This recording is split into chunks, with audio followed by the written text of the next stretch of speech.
So what's the closest you've ever been to dying, and what did that teach you about living? The closest I've been to dying. I mean, I've been flying helicopters a couple of times, and we were very close. We were supposed to go up, and we was faster up down on the ship. But he came with too high speed in, and he needed to eject all the horsepower to make the helicopter stop. So we were so close to crash the boat. Then I joined the dive team, so that was pretty much what I was doing for many years. Focus on diving, scuba diving, oxygen diving, diving in smoke, diving in chemical detected areas and so on. So that was what I was doing for many years. For people it sounds super interesting, super cool, but it's a work like anything else. The good thing is I was able to do things that people are paying a lot of money to do. Scuba diving, climbing in mountains, going abroad to different places, and I've been to a lot of places that you normally don't go. Iraq, Afghanistan, Pakistan. I've done a lot of fun things. You need to realize if you feel that you're lacking something when it comes to be a man, you need to understand it's your own responsibility. And don't blame the society. Don't put blame on anyone else and say it's their fault. You need to look yourself in the mirror and realize that the only one who can fix this is me.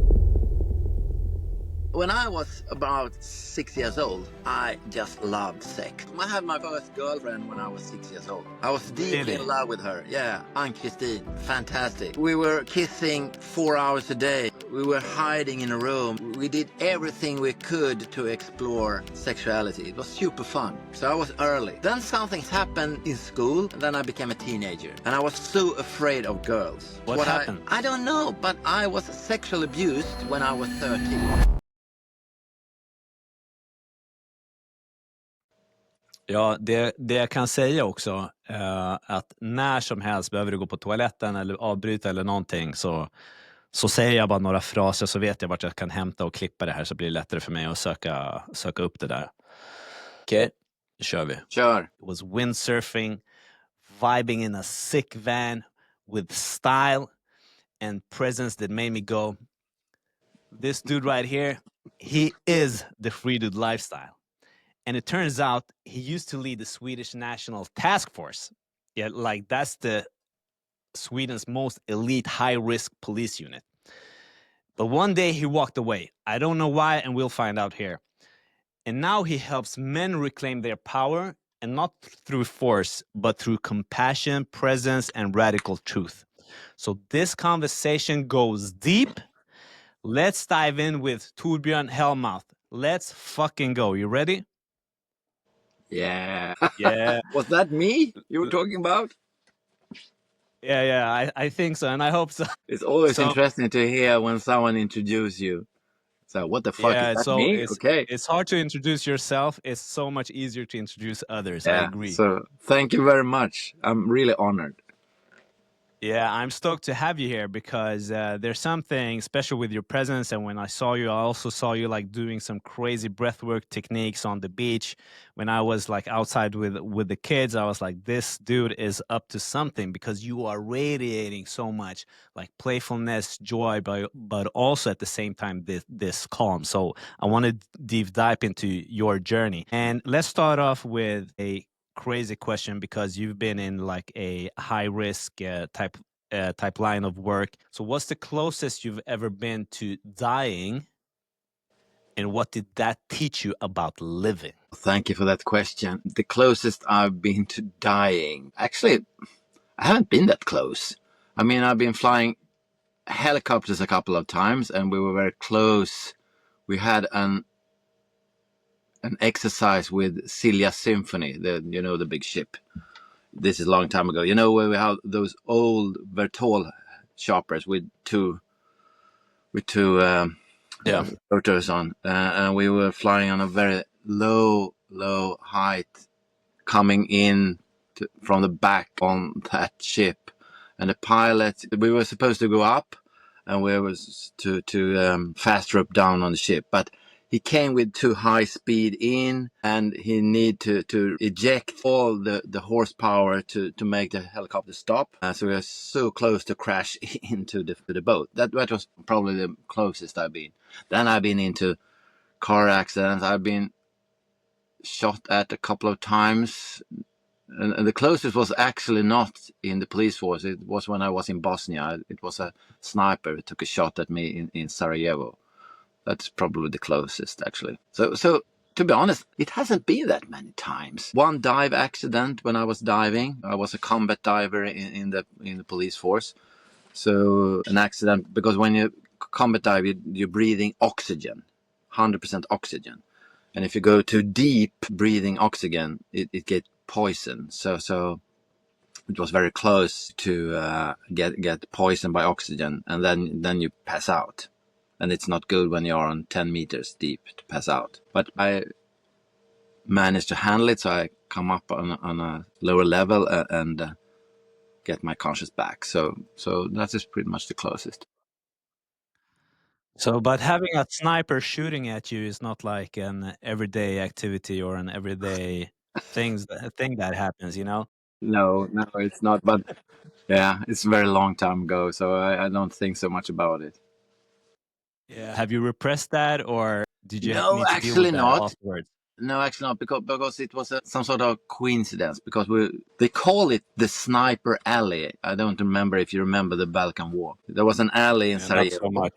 No, there was an alley in Sarajevo, and the snipers were always shooting at people on that alley, both civilians and military. So it was actually, I think it was a big mistake from our side to drive on that road, because we knew it was a big risk. So I think we were mentally prepared for that something could happen. But I don't think it affected me that much. I haven't been thinking so much about it since then.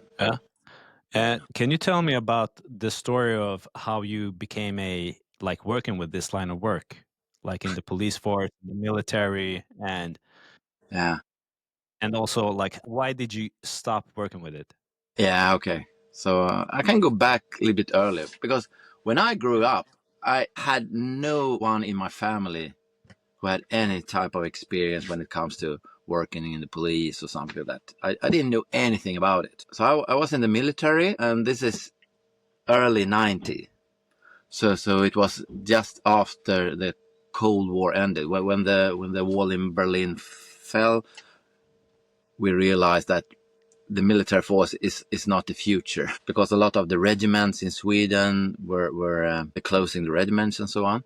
So my plan was actually to become a teacher, because I love to educate people. But I had in mind how I was before I went into the army. I was, I don't know what you call it in English, but when you are working as a teacher, just when the teacher is sick, you come in and take care of the class for a couple of hours, a couple of Yeah, days. yeah. You're stepping in for the teacher. Exactly. I did that for a while, and I was angry all the time. I was so pissed of all the kids who didn't behave. So I realized teacher is not a thing for me. I'm quite glad of that now. So then I talked to a friend, I think it was, about the police force, because at that time you get paid at the police force academy.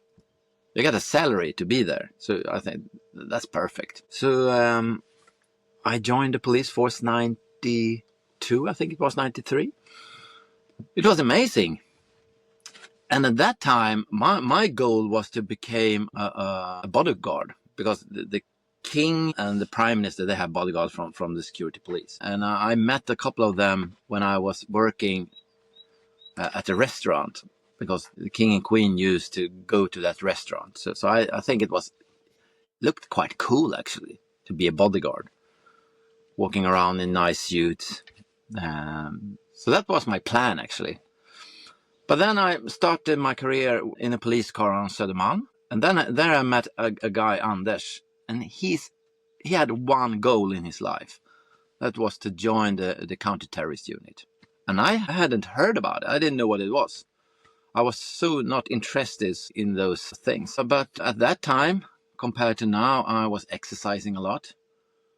I mean, I think I had 10 or 12 kilos more muscle on my body than I have nowadays. So I was in good shape. So me and Anders, we were training a lot together. So I decided to apply for it as well. So I think it was 96, 97. I did the first test. It was a long process. I think we did tests for about 8 months or something. I mean, physical tests, psychological tests, a couple of interviews, a lot of tests to see if you were the right person. 97, I got the answer that I passed all the tests. That was nice. So I start working there as a regular at the counter-terrorist unit. We call it operator.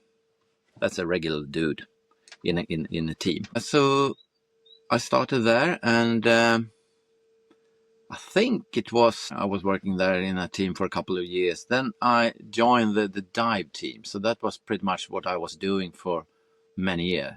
Focus on diving, scuba diving, oxygen diving, diving in smoke, diving in chemical detected areas, and so on. So that was what I was doing for many years. And I mean, for people, it sounds super interesting, super cool, but it's a work like anything else. The good thing is that I was able to do things that people are paying a lot of money to do. I mean, Like scuba diving. scuba diving, I mean, climbing in mountains, going abroad to different places. I went to Florida, Key West, diving with FBI for several weeks. Amazing. So, and I've been to a lot of places that you normally don't go: Iraq, Afghanistan, Pakistan. So I've done a lot of fun things, absolutely. But besides that, it's a regular work. So I was there for almost 15 years. I mean, I was an operator, I was a team leader, and I was what we call on-scene commander. So if we had a task, I was responsible to plan for that task. So that was pretty much what I was doing for 15 years. And your next question, why the fuck did you quit? Why the fuck did you quit? I get too old, you know. or If you do something for a long time, almost 15 years, 14 years or something, I yeah, think. you Yeah, you so it's a you long were time. there for 15 years. How long time ago was it? Oh, I ended at the counter-terrorist unit 2009. Then I did a big All mistake. right. I did a big mistake. I was recruited to a program for police officers who they think could be a good leader for tomorrow. You know what I mean with that. So Yeah. I started an education at Lund University, a 2-year program for police officers in leadership, management, and blah, blah, blah. It was super. But the problem was, then I was asked to apply for a job in the west part of Stockholm as commander for all the police cars in that area. So it was about 250 police officers. It was a really high rank officer. But it was fucking super boring. Super boring. And my wife Karen asked me one day, is this how our lives are supposed to be? Because I was gray in the face. It was boring to go to work. I mean, being high rank in the police force is a lot about politics. If you want to do something, you can't do it if the politicians don't like it. So quite often you needed to take decision not from your heart, because you need to take that decision because that is what the politicians want you to do. So you need to work against yourself quite a lot. My perspective. I mean, I know there are people in the police force who love what they're doing, but for me, it wasn't the right place. So I felt quite bad at that time, and that was around 2010, 2011, I think it was. And then we need to go back again in the history. 9/11. There's a before 9/11 and there's an after 9/11. Before 9/11, the counter-terrorist unit was very traditional in the leadership. It was one leader and everybody was following. One gives the order and everybody's listening and do what the commander says. Quite regular. But after 9/11, we understood quite fast that it's not going to work because we don't know enough to take a decision. We don't have time to plan. We just need to go to action. So we need to let all the officers, all the police officers, work from their own mind, if I say so. People need to be able to take their own decision. They can't wait for an order from a commander, because we don't have time for that. We need to go to action. Fast, fast, fast. So we need to change the whole organization after 9/11. And then we realized the leadership that the leaders had was super old. It didn't work. And then we found a guy in Umeå, Stefan Söderfjell. So we took him in for, I think we had a leadership program for 2 years with him to create a modern leadership, which is nowadays called transformational leadership, where the leader is creating a foundation for the staff to work and take their own decisions, to adapt to an environment that is always in change. Because the leader, he don't know. He don't know what to do. He don't have all the information. The guys on the scene, they have the information, and they need to have the authority to take their own decisions. So I got a close friend with Stefan. So when I was in a situation in the police force in 2011 where I was wondering, am I going to continue like this? I think it's super boring. There must be something else. We were in a party together drinking beer, and suddenly I said, Torbjörn, what the fuck are you doing? Leave the police force, start working as a consultant for me instead. Because he has left the university in Umeå, started his own company working with leadership. So 2011, I started my own business, starting to working with leadership, team development together with Stefan Söderfjell, because he had a big contract at that time with Swedavia, who is taking care of all airports in Sweden. He had a big contract working with leadership on Swedavia. So that was actually my first job as a consultant, to work with leadership on Swedavia. And then, well, time passed. So now I've been working as a leadership consultant for almost, 14 years. So that's the, short story about how I end up where I am right now. Yeah. Was working with leadership forcing you to start looking at the more softer sides of like human development, like compassion, opening your heart, seeing things from another perspective? Can you share about like your journey to like becoming, instead of going against your own voice, going against your heart, starting to like get more whole as a man, starting to being led from your heart and what your own desires may be? And to start talking about that, I need to go back in history again, because Let's go back as much as you want. when the counter-terrorists started, 92, the man who started has a goal to create something new, to get rid of the old police culture. So they have the opportunity to create something new. And what they want to get rid of was the old paradigm where the leader was leading by management by fear. It was management by fear. And they decided, we don't want to have that culture in the counter-terrorist unit. In the counter-terrorist unit, everybody are equal. So actually, when I took my first step into the counter-terrorist unit in 97, it was actually the first time in my career I felt seen for who I was. Nobody was judging me. No, everybody treated me as a human, that unique human as I am. Everybody was that. I mean, you can imagine how it feels to go into a place where you feel seen. You feel safe, you feel trusted. So actually, from day one, I stepped into a culture where I felt safe. So I think it started there, actually. That was the day when I started to build up my self-confidence, because people don't believe me when I say the softest guy you can meet are the guys from the Swedish counter-terrorist unit, because they don't have to prove anything. They know that they are worthy. They know that they are unique, not because they are stronger than anyone, not because they run faster, because they are grounded deep in themselves. They don't have to prove anything. So they are so soft. And they have the capacity when it's needed, they can be like a lion, of course. They are trained to kill. But if they don't have to do it, they are super soft. And they have the ability to very quick go from super soft to a killer and back to super soft. So it's like a switch on, switch off. So the normal state in a guy working there is very soft, very calm, very relaxed, because he know that he's worthy. So I think for me it started there. I don't have to prove anything. Like feeling worthy, and you were felt that you were seen now for the first time in your adult career.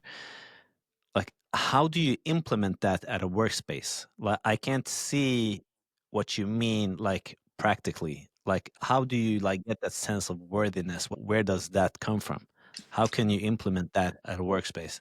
I think it always starts with yourself. How do you treat yourself? The little voice in your head, what is it telling you right now? Normally people, and I have it still, have some sort of blame game. I'm not worthy, I'm not good enough, nobody loves me, blah, blah, blah, blah. That's typical normal. But what you need to do is to take a decision from the place I am, how do I treat other people? So every time you meet someone, you not judge. You're meeting people with curiosity. When I meet Morgan, okay, I see you from my heart. I don't blame you, I don't judge you, I don't criticize you. I'm just, with curiosity, meet you and wonder, who is this guy? What can I learn from this guy? Because my basic attitude is that I believe that you're a good person. I believe in you. I mean, I know that you are fantastic. That's my basic attitude to people. I trust people. I took a decision a couple of years ago that I trust people. Even if I don't know them, I trust them until they have proved the opposite. People normally do the opposite.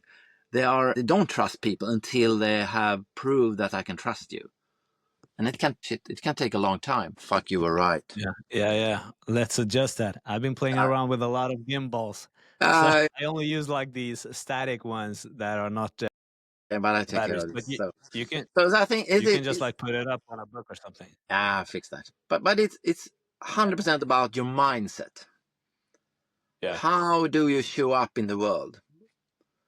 Are you coming from fear or are you coming from love? That's it. If you meet people with love, curiosity, and you really believe that people generally are good, because people are.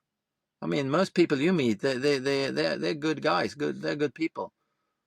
So if you treat them like that, I mean, and then people are gonna treat you with love in return. It's quite simple actually. But yeah, most of the time we are so afraid of what people would think about us, what people would do. So we're always on some sort of alert and feeling in, am I accepted by this one? Will Morgan accept me? Do he think that I'm a good person?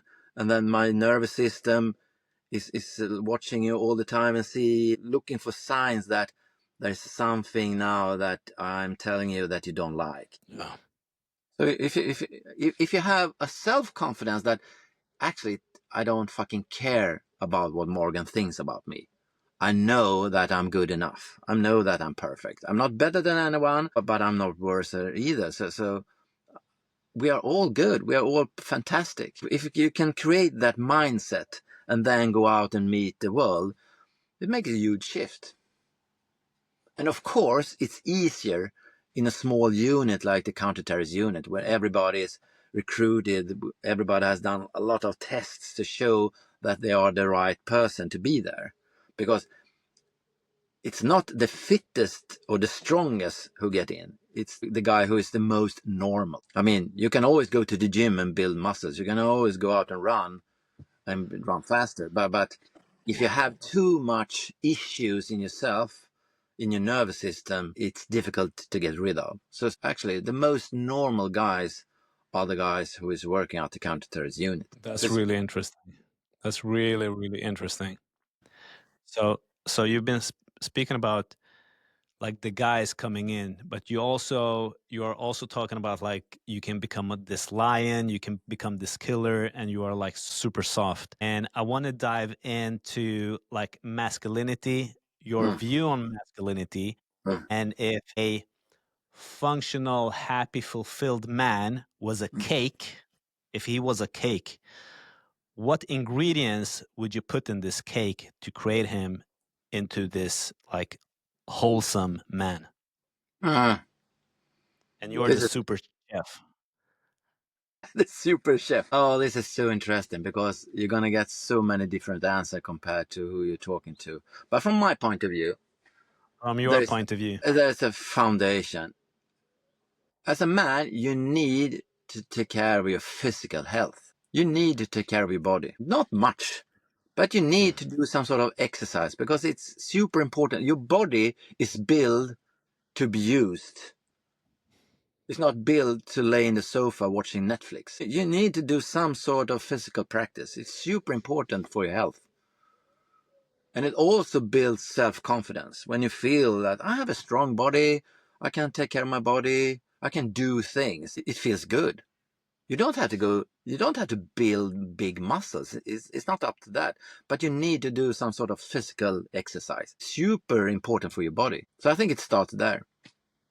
And so what I'm going to tell you now is super basic. You need to sleep. You need to sleep. And you need to have some sort of routine to regulate your nervous system. Because in the world today, we are so affected of the toxic world that we're living in. And you need to be able to regulate that. Otherwise, you get overwhelmed of everything you meet. It's super difficult to not get affected by the world. Then you need to live in a small house in a forest and have no contact with anybody. But as soon as you go into a town, you are affected by stress. You compare yourself to others. I mean, it's super normal. But you need to have some sort of routine to regulate that. Because your nervous system is built to be relaxed. That should be the normal state. What we are doing at the counter-terrorist units, normally we were relaxed. Then you have a capacity to go up to protect yourself or protect someone else. Then you need to go back to the relaxed state. And most of the people in today's society, they are not in a relaxed state. They are in an alert state because so much is happening. The brain can't handle it. And to talk a little bit more biological or physiological, you know the difference between the drive in your body and the brake, the sympathetic nervous system and the parasympathetic nervous system. And we need to be more in the parasympathetic because most of people from they wake up in the morning until they go to bed are in the sympathetic with so much stress hormones circulating in the body. And we're not built for that. That wasn't the plan when the universe created us. The plan was that we should be in a relaxed state and then had the capacity to speed up and protect ourselves or go out, find food or something. But today it's actually the opposite. So you need to find some sort of routine to regulate your nervous system. And for me, I'm doing breath work every day. I'm doing breath work because the only way to regulate your nervous system is by the breath. It's, of course, physical exercise is also good to regulate the nervous system because, you know, when you have been to the gym or out running, you feel really soft and relaxed afterwards. It's a good way. But for I do that, but for me, breath work is the thing to regulate my nervous system. Can you just mention what type of breath work you're doing and for how long of a period? Because it felt like you were doing it forever when I saw you at the beach. I haven't done it forever. I was like, how long is this guy going? Or maybe you were just like feeling it and it was like so many different. I was like, I only know Wim Hof at that period of time. Yeah. I there are so many disciplines, so Yeah, I don't think we there's have time to go crazy. into it. But Wim Hof is a good one, and you can look Yeah. at YouTube, a lot of videos actually describing on a physical level, psychological level, what are you doing with your nervous system if you are using his techniques. And it's a good Yeah. technique to regulate your nervous system. I do that every morning when I wake up. I do 3 or 4 rounds of Wim Hof breath. And normally I do it when I go to bed. All But right. then, So you do it before you go to sleep as well. yeah, And you feel that that like calms you down. it calms me down. It makes me go to sleep much easier. I All always fell right. asleep directly after that breath work. All right. And I'm only doing 3 or 4 rounds. Another thing is, I read an article about it just a couple of weeks ago, to have micro pauses every day. Because when you're at work, when you are in this to-do mental state, when you're forcing yourself to produce all the time, you are in a high stress. And your nervous system need to be recovered. And one thing they're talking about right now is to take micro pauses. So to put an alarm on your phone and just stop what you're doing right now, close your eyes, and just take a couple of deep breaths. Just take yourself from doing to being. And do that 3 or 4 times every day. And for me, actually, there is another Swedish guy. I think his name is Johan Olsson. I'm not sure. But he's talking about the breath a lot. And he's more about focusing on the breath. You don't have to do any specific techniques. Just breathe. So I'm traveling a lot with my car. So often when I'm sitting and driving, I'm just focusing on my breath. Breathe in slowly, breathe out slowly. I don't do anything special. I'm just focusing on my breath. Because when I'm focusing on my breath, I'm here and now. I don't think about the past. I don't think about the future. I'm here and now. So when I sit driving for 1 hour, it's like a meditation. So actually it's quite simple. The problem we have is like going to the gym. It needs some time to practice it, to get used to it. Because your ego don't like this. The ego thinks it's super boring. And the ego is asking you, what the fuck are you doing? This is not good. It's boring, blah, blah, blah, blah. So it's super easy but for me anyway, focusing on breathing, breath work is super good. And there are so many different techniques. I mean, what is your goal? Is the goal just to regulate the nervous system and calm down? It's quite simple. Just breathe slower. Breathe slower. Many of us breathe too fast. We take too many breaths every minute. So slow down, slow down. Go down to maybe 6 breaths per minute. Breathe deeper down. When you're stressed, you breathe quite high in the lungs. So take the breath all the way down in your stomach.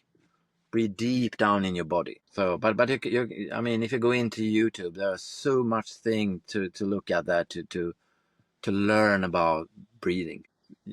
I mean, you can breathe yourself in some sort of psychedelic experience, but that's not the thing. It's the thing for me. The thing for me is to regulate your nervous system, to calm down your system, because we were born to be relaxed and calm.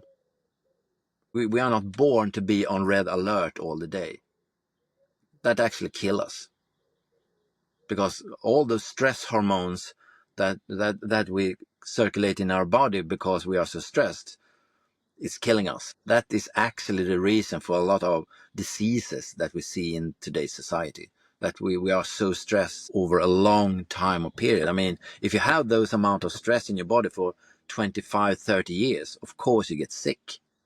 Of course you get pain in your body. Yeah, it's insane how much money the society is paying for stress-related diseases Yeah, yeah, nowadays. yeah, yeah, yeah, yeah. And if I might like remember this like wrongly, but I just like heard Joe Dispenza talking about like that maybe like 95% of all diseases are Yeah. based in like unregulated stress responses. Yeah, yeah. So actually, if you think about it, it's quite simple. I mean, it's about we are built to be in a relaxed state. That should be on 24 hours a day. That should be the normal state. Then we are ready. We have the capacity to go up in alert if we need to. We need to go out and fix food. We need to take care of ourselves. We need to protect ourselves. Absolutely. But the normal state should be relaxed. I agree with you there. And the thing is, you said like we are also like surrounded by toxicity. Yeah. and there are so many imprints, and we are like living in this like dopamine prison where we Yeah. are like bombarded with like commercials and sound and music Mm, everywhere. mm. So like the best thing I ever done for my own nervous system and myself was move away from Stockholm, where I I did the grew up, same. and live like in the to the forest. Yeah. Like we like bought a small farm up in the north part of Sweden. Mm, That was like, it really changed me like on a deep level. But I mm, feel calm, and I feel like more happy, and not like this rabbit trying to mm, chase like the next high, the next kick, and the next whatever. So, but also now today with the phone, it's insane how we get reached now by mm, like dopamine. mm. And so we are building like not the perfect man, but like this masculine man, this wholesome man. And in this cake, now you said like training, you need to train, you need to relax, you need to take care of your nervous system with the breath work, or just sleep, or have like those micro pauses. What more do you think we should put in this cake? Well, it's your own attitude. You need to realize if you feel that you lack in something when it comes to be a man, you need to understand it's your own responsibility. And don't blame the society. Don't put blame on anyone else and say it's their fault. You need to look yourself in the mirror and realize that the only one who can fix this is me. The biggest problem I think most men do today is that they look around themselves looking for something that is wrong when they feel bad or feel wrong. So this is a tricky question to answer, actually, because what I noticed that there's a lot of men suffering in our society today. I mean, you can read about it. There are a lot of evidence about it. And what men do, they are searching for the answer outside themselves. Yeah. If the society changed that, if the society changed that, it's gonna be good for me. Bullshit. The reason you feel bad is because you don't take care of yourself. Then, of course, there is a problem with the society, because you're trying to fit into the society, and you realize it's difficult because there is a problem in the society, the relationship to men. A lot of men feel guilt for what other men has done in the past. I mean, that's not a rocket science that most of the problem in the world men are responsible for. Absolutely. But if you want to change yourself, don't look outside yourself. Start to do the work to build a strong man for yourself. So it's a lot of taking care of yourself, and it's difficult. I mean, take a decision to start going to the gym, to find the motivation is difficult. So you can't wait until you are motivated to start to take care of yourself. You just start doing it. You need to go to action. You need to have discipline and go to action, but do it in small steps. I mean, the first thing, start to go do some sort of physical activity. Take care of your sleep. Go to bed. Have discipline, not looking at your phone, not looking at Netflix, because as you mentioned, dopamine. So many men are addicted to dopamine. I mean, there are three main things that is driving us on a daily basis. It's money, and we are so afraid not having money enough. It creates a lot of fear in our body. It's sex and relationship. I mean, we need to produce babies to survive. So we need to find people to hook up with. We can't survive without other people. So we are so hardwired for relationship and sex. It's super strong drive. Yeah. The third one is food. And I'm not going to talk about food because I don't know that much about food, but we are addicted.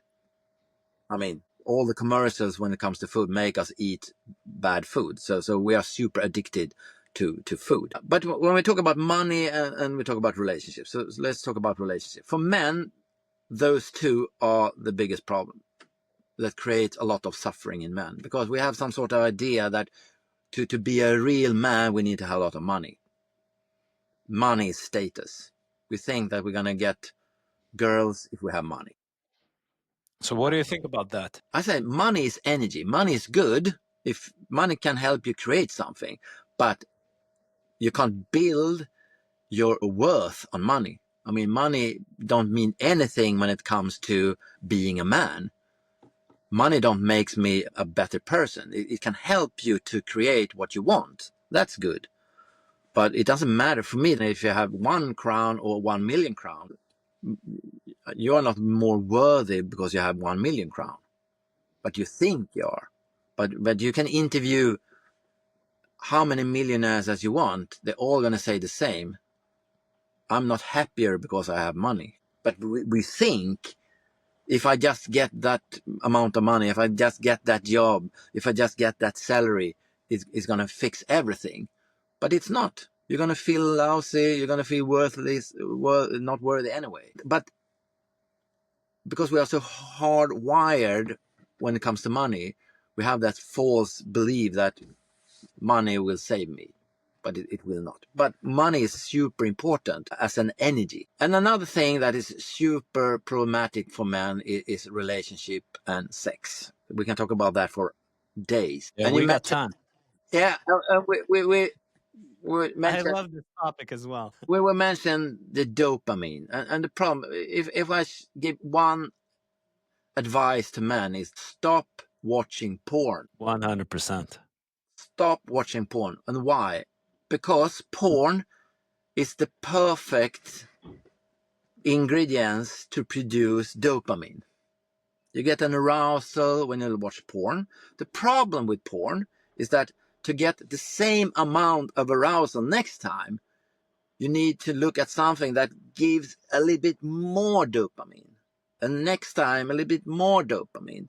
And suddenly your system is overloaded with dopamine. And the effect is that you're not turned on anymore. I mean, it doesn't matter how hardcore porn I watch, I don't get turned on anymore. So it actually, porn creates some sort of depression in your system. And then suddenly you're not interested in real relationships, real sex anymore, because your system is overloaded by dopamine. So what I suggest men to do is to dopamine detox your body. Get rid of everything that creates dopamine for a while. It's super tough. It's like get rid of heroin addiction. It's going to feel Yeah. like, in the beginning, you're going to feel like the same feeling as a drug dealer feel when he or she is trying to get rid of the feeling of heroin. So it's super painful, but you need to do it. You need to decrease the level of dopamine in your body to some sort of make a restart in your body. What are the steps to do this dopamine detox? And so, what should you stop doing or start doing, and for what period of time? Period of time is difficult because it's very individual, but Yeah. it's gonna take at least a couple of weeks, I think. If you have some sort of addiction to porn, if you're watching porn every day, Yeah. you need to stop watching porn at least for a couple of weeks to decrease the level of dopamine in your body. And at that time, you also shouldn't look at your phone. Shut down all the social medias, because that creates also dopamine. Everything that gets some sort of arousal in your body, some sort of willingness to do something. I mean, you get a nice feeling in your body. You need to get rid of all those things for a while. So as you said, go out in the forest and rent a cabin in the forest. Don't bring your phone. Don't bring your laptop, and just take nice walks in the forests for hours every day. Eat good food. Sleep 8 hours a day. Exercise. Make your body tired. If you do that for a couple of weeks, you're probably going to return as a new person with the hormone levels stabilized. Yeah. And if someone would like do this dopamine detox, what should they? What are they feeling when they know they have like done sufficient and efficient amount of detoxing? They feel more calm and relaxed, more freedom, because Freedom. they're going to have a feeling that they are okay as they are. Because the problem is, what drives us to do things like watching porn, scrolling on Instagram is that the present moment is not enough. Because Yeah. normally, when you're in the present moment, you feel uncomfortable. You have a stress in your body. Uh, you're anxious. Not something that needs to happen. It's boring to be me right now. I need to do something to make myself feel better. Okay, I watch porn. I know that I'm going to get an arousal feeling, or I'm going to scroll on my phone, or I'm going to do something that makes me feel better. So the goal is to create a feeling in your body that the present moment is good. I don't have to do anything right now. I feel good just being me here and now. But it's super difficult because as soon as you get out in the society, there's always going to be something that is distracting you all the time. That is super normal because we are so wired to fit in. We are so wired to be part of the tribe. So as soon as we step out from the tribe, it's going to create some sort of fear in our body because we are wired that if we are alone, we're not going to survive. We can't fix food by ourselves. We can't fix the shelter by ourselves. We can't protect ourselves. We are dependent on other people. That is nice. But the fear that is created by that is a lie because you are not going to die, but the feeling is that. So the And thing most men are doing, they are running away from themselves because the present moment is too uncomfortable. So I don't want to feel like this. So I need to do something to get rid of this painful, uncomfortable feeling. So the thing you need to do is to be best friend with your uncomfortable feeling, to train yourself to be with this uncomfortable feeling and realize that this is not me. It's just a feeling created by my program. So in the moment you're running away from yourself, you lose yourself. So stay with yourself in this uncomfortable feeling is super important to practice. and I wanna go into like where were you on the spectrum? So and the spectrum I mean that on the one side you have like this capable man, this masculine force, this power. You were in the military as a police officer, but not having the connection with yourself. And then Super you like have distracted. the other side where men are like they are not capable, they are a little bit weak, they are so really feminine but still not like so in touch with their emotions. They are a little bit afraid of themselves, they are not embodied, they are like they don't even like know how their limbs are working. They are not like their body is just like a transportation vehicle for their head. Yeah. So that is like what I see on the other spectrum. What is needed here, because you already have like that power, you were taking care of your body, you were capable, you had like these masculine qualities, and I would bet that you had an easier time getting ladies. Am I correct? No, No. you're not. So you I can didn't tell you have it another story easier that's because gonna. you I need to show the other side of the coin because we have look at one side yeah, of the yeah, coin now. let's Yeah, look at different perspectives yeah. here. We have now talked about the side of the coin that you were describing. That I'm super masculine. I've been to the counter-terrorist unit.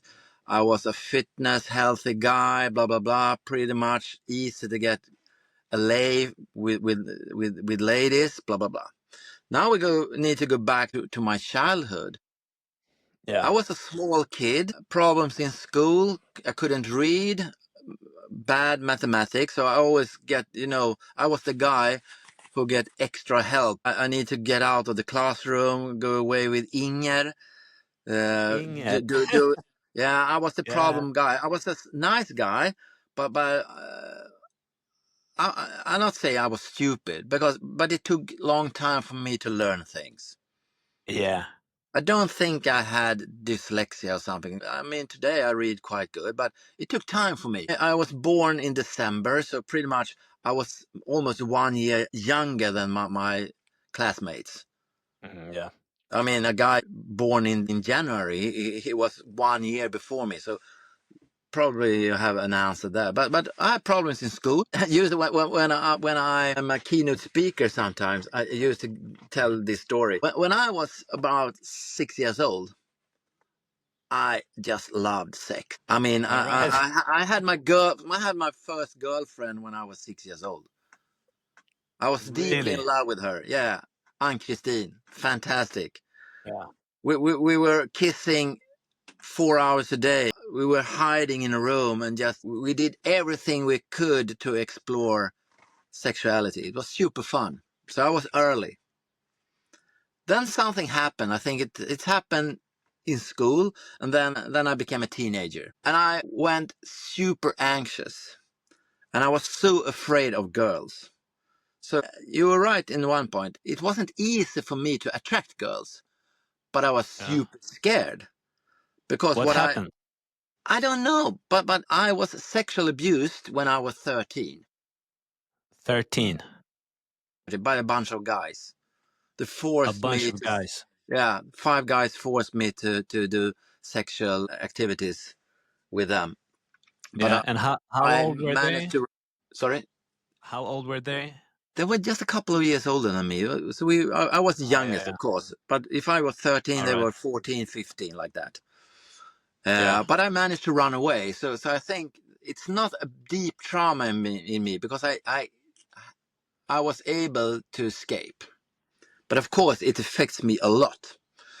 But what I realized after hours and hours of deep trauma therapy is that I had a deep performance anxiety. So when it comes to girls, I had some idea that I need to perform all the time. So because of that, I thought that sex was quite boring because I was so afraid of doing something wrong because it was my responsibility to do.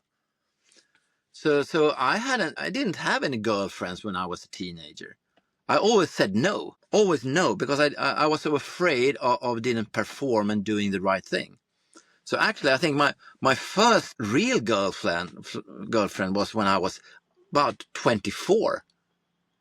Before Wow. that, uh, before that, I had some experience, but it was always uncomfortable, always Yeah. uncomfortable. So afraid of doing wrong, didn't perform, doing the right thing. It was always my responsibility. So actually, it wasn't until I met my former wife, Karin, Yeah. 2004. We get deeply in love with each other. I think the first night, her first thought was, "Oh fuck, here is some work to do." Because I still had, I mean, I had produced 3 children with my former girlfriend. So when me and Karen met 2004, I had 3 kids. So I wasn't, I was capable of doing it, but I didn't enjoy it. I think it was always some sort of pain because I was so afraid of doing wrong. So Really? make it quick. Make it quick. That was me 20 years ago. So I couldn't receive. I mean, I could lay on my back for 2 minutes. Then my brain was starting to telling me, no, you can't, you need to do, be active. Mm. You're the giver. So with my childhood and probably what I experienced in teenager, I became a super people pleaser. And I did so much things to not showing that. So I think one of the reason I joined the counterterrorist unit was to trying to show the world that I'm not a weak people pleaser. All right. So I think it wasn't the real me entering that place. It was some sort of avatar I created uh, who make me look strong, safe, masculine. But on the inside, I wasn't. I was super anxious, worried, but not in the profession. But I was super anxious when it comes to relationship, close relationship. I have always been very afraid of close relationships. So protecting my heart was the only thing my nervous system was doing pretty much for 30 years. Don't let anyone in. I think that was the reason why my first girlfriend who I had 3 kids with, after 8 years, told me that I can't be in a relationship with you anymore because you're protecting your heart too much. I mean, you're good at taking care of the kids. You're good building house, taking care of the cars, taking care of the family, be the man. But you are not here. I can't feel your heart. Yeah. You're always closed. You're always protecting yourself. And I didn't know what she was talking about. Yeah, I was going to ask you, did you understand it No, at I said, that what the time that fuck? your This heart is was me. you didn't know that your heart was closed. I You were was just like, so that was the disconnected. yeah, I was so disconnected. So I didn't even yeah. understood. It So wasn't interesting. until Karen 2004 started to talk about it, I realized that, okay, maybe there's something wrong here. Okay. It was super interesting. I'm talking a lot now, but as No, a but I consultant, love that you went here, and I want you to continue. So I yeah, want like this is like the main dish right here. What you're talking yeah, about. yeah, Like, yeah, how do men go from being disconnected with their yeah, heart, even if they are people pleaser or whatever their issue is, and yeah, then coming to the place where they yeah, realize it and then can open it yeah, and yeah. not be afraid of letting it be open. Because I've Okay, been experiencing the same I'm gonna issues. ask you. That is why I'm I'm gonna so ask you. I'm curious gonna here. answer that question. First Yeah. of all, you're gonna be afraid. You need to accept that you're gonna be so fucking afraid when you start doing it. But I'm going to come Yeah. back to that. Another story is, as a consultant, I'm working leadership, group development, blah, blah, blah. But I always also work with crisis management, with emotional support, bigger crisis in the society. So I can say before 2018, when I went to a scene where something has happened, for example, the terrorist attack on Drottninggatan, Yeah. I remember that one. I took care of all the, not only me, but I was one of them who took care of all the staff at Åhléns and Hans Mauritz. Yeah. I could talk to 20 people a day who were in high amount of emotional response. It was not a problem for me. I could sit there, be empathic, listening to them, support them. It didn't affect me. I was a superman. I mean, people also say, "Fuck, you're real capable doing this. You need to slow down." No, it's okay. I take the next. I take the next. I take the next. And the people felt really seen and held by me. They felt really safe by me. But I realized today, my heart was totally closed. Today, when I go to a scene like that, I can speak to maybe four person a day. I need a rest because I can't handle anymore. I mean, my heart is fully open. I receive, I feel everything. I am very empathic. I have some amount of sympathetic for them. If I talk to a person, I need to take a rest, take care of myself, regulate myself, then I can work again. So the journey to open up the heart is super difficult to do, and you really need to do it very slow, because for the ego it's super scary. I mean, the system, the program you have built up since you were a kid to protect you from something, and for me it was protect my heart, because open up my heart was super dangerous. I mean, telling your ego that, hey guy, we're gonna open up your heart now, the ego gonna say hell no. That is too risky, because if you open up your Uh-huh. heart, it's easy to kill you. Yeah. So you need to do it very, very slow. But the feeling is like, sometimes you talk about ego death. The Yeah. feeling you're going to have in your body in the beginning is like, I'm going to die. If I open up now, make myself so vulnerable, I'm going to die.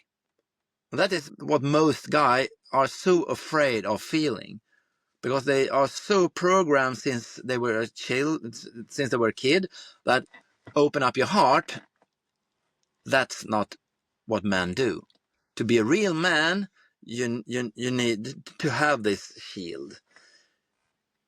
So men are so afraid, if I open up my heart, I'm not a man. Not in the conscious mind. I mean, all men realize this is stupid, but subconscious, the program, the little boy inside of them, are so afraid, if I open up my heart, I'm going to die.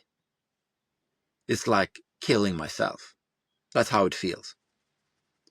So normally it's difficult to do by yourself. You probably need to take help from a therapist or someone who can support you, especially if you have closed your heart in relationship. Probably it's about your mom. Your mom didn't saw you, your dad didn't saw you. Something else happened when you were a kid that make you close your heart. Everybody got their story. But to heal your heart, who has been locked down in a relationship, you need to do it in a relationship. It's difficult to heal your heart by yourself. You can't sit looking at yourself in a mirror and open your heart. You can, maybe, but it's going to take a lot of time. So you need to be witnessed by someone when you're opening your heart, because what has closed your heart will open your heart. And it's super fucking scary to be vulnerable, to maybe cry. Because when you start doing this, it's going to create a lot of emotions, stored emotions in your body. Because as a man, you're not allowed to show emotions. Maybe anger, but you're not allowed to show sadness, anxiety. You just press it down, repress it, repress it, repress it. And from my point of view, that's the reason why the society looks like it is. Because men who repress their emotions, sometimes they can't hold it. I mean, look in our jails. I mean, 98% of the prisoners are men. And it's not only because we have testosterone, it's because repressed emotions. And suddenly we can't hold it and we do stupid things. We get super angry or we do something destructive and we became criminals. Or using drugs to handle the fact that we have so much repressed emotions. So I think men with repressed emotions are the biggest problem in our society. And the way to handle this is to start slowly open up. Start to feel. Get rid of all the fears, all the sadness, all the anger that is stored in your body. You need to get rid of it. It's stored energy, probably since you were 4 or 5 years old. And to be free, to feel freedom, you need to get rid of it. And it's super scary and it's super uncomfortable in the beginning. I mean, I've been doing this for 10 years now. So for me, I can feel the uncomfortable feeling, but I'm not afraid of the feeling anymore. I welcome it. Okay, now I feel it. Fuck, this is uncomfortable. This is scary. Okay, just breathe, be with it. Let it come. Okay, I'm here. I hold myself. So still, it's uncomfortable, but I can handle it. But in the beginning, I mean, you just want to disappear, run away from yourself. You just want to run away. I'm not going to do this. I'm not going to do this. So the advice is find someone who can help you. It doesn't necessarily need to be a professional therapist. Could be a friend, but the person who is helping you need to be good at handling other people's emotions without being affected. I mean, in the beginning, I was super uncomfortable. For example, if you show me anger, if you get really pissed, it was super uncomfortable for me. So for me, it was a trigger. I went into a trauma response. Pretty much, if you had shown me anger, probably 10 years ago, 2 years ago actually, went into some sort of freeze state. Uncomfortable, or what we call fawn, the people pleasing me, trying to do anything to make you happy again.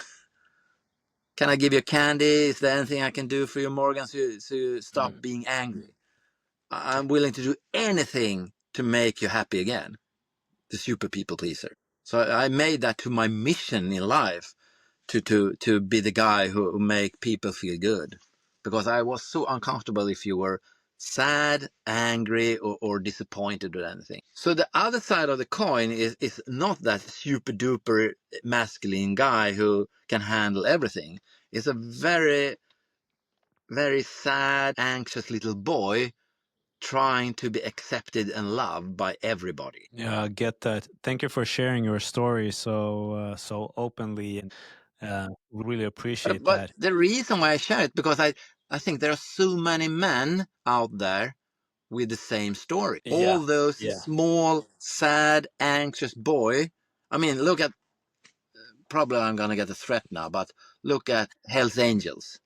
yeah, All those motorcycle gangs. If If you took one of those guys into your studio and start interview, you're gonna hear the same story. A small, scary little boy without a father who want to be someone. And the only person that accepted me was Hells Angels. So they let me in. And suddenly I am someone. I am a real man. So we are so many small, scared boys out there trying to show the world that we are someone. That's the only thing we do. I mean, look at Donald Trump. How was his childhood? It was a disaster. His father was an asshole. I imagine Putin also had a horrible childhood, but I'm not sure. I read an article that Adolf Hitler has actually quite a good childhood. His mother was very loving, so it's not always the parents' fault. It could also be other things in life, but normally there is a sad little boy. Yeah. Almost a sad little boy in all situations where men behave in a certain way. With some sort of trying to be accepted, trying to get love, trying to be someone. It's important for a man to be someone. Therefore, in this spiritual world, we always talk about it's important for women to show the man respect, because it's important for the man's ego to feel that I'm respected. And when I feel that people respect me, I can, but I need to earn the respect. What the fuck? Start to work on yourself so you can earn the respect. That's the problem today. I mean, you have the same experience, I think, that if you go to a retreat or a course, spiritual course or self-improvement, a lot of females there, not so many men. Yeah.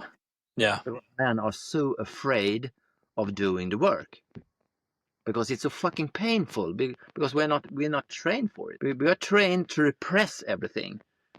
We are trained to repress. To be a real man, you shouldn't show so much emotion. Don't show weakness. So to start doing that, there's a feeling of I'm gonna die. I'm gonna fucking die. So it's easy to say, as you said, the recipe for being a man. It's easy to say, do that, do that, do that. But it's fucking not easy to handle your own painful emotions because you're alone with them. It doesn't matter if you're sitting together with me, Morgan. I'm alone with my emotions. The emotions are in my body. It doesn't matter how friendly you are. It's only me feeling my own emotions. I feel so alone. That's the problem. So even if you hold my hand, maybe it can help a little bit to give me a hug, but I am alone in my body with my emotions. That's the problem. I want to ask you something about this, and just mention there's something going on with your sound also. It is? May I don't know if you're holding your phone or what's going on. Okay. Is it better now? Yeah, I think so. Better? Yeah? Yeah. And I Okay. want to ask you about like your experience that do you find it easier to experience an open heart or experience difficult emotions in certain people's presence? Because sometimes you've tried to open up or you've come to Mm. the edge of yourself where you are like you are not just feeling it, you're exploding into Mm. anger or sadness or tears or whatever, and then suddenly you're shutting down your heart like that. It's like automatic Mm. because it wasn't received well, it wasn't okay, it wasn't Yeah. accepted. People are like, man up. Or maybe you did it in front of a woman and the woman started like showing fear in her face. She was like, wow, this guy is Yeah. breaking, and it's starting to get like fearful. The house is shaking here. And Mm. like, because I resonate with so many things that you're saying, like the people pleasing, the difficult, like showing emotions is coming, it's always coming from childhood, but you have like that automatic physiological response where a lid is just like clap. It's just like getting down on your heart like a lid. It's just like closing it down. Mm. As soon when you are starting to expand, when you are starting to feel something, it's just like click. Okay, where Mm. did that feeling Mm. go? I felt something was Mm. coming, but the feeling Mm. was just like oof, went away. Mm. Okay, I'm Mm. fine right now. Have you experienced that? And have you experienced Yeah. that it's easier to feel with like a certain type of person that just like you just feel that okay, all of you is accepted here. Yeah. Yeah. I resonate with everything that you're saying right now. As I said, was and I'm still to be honest, there's still a part of me who is a people pleaser, much less than 10 years ago, but there's still a part of me who want to please. Absolutely. When I started the journey to allow myself to feel, it was easier for me in the beginning to feel when I was alone in one way, but to really feel, I needed someone. But as you said, I needed someone who I felt really safe with. So for a couple of years, the only one I really could feel together with was my former wife, because she was the only one that I felt safe with. And this is interesting when I was talking about therapy. I mean, seek help, absolutely. And I read an article about that it seems to be more important that you as a client feel safe with a therapist than what education or experience or what tool the therapists are using. It doesn't matter if you are a psychologist, have all the perfect tools, if I don't feel safe with you.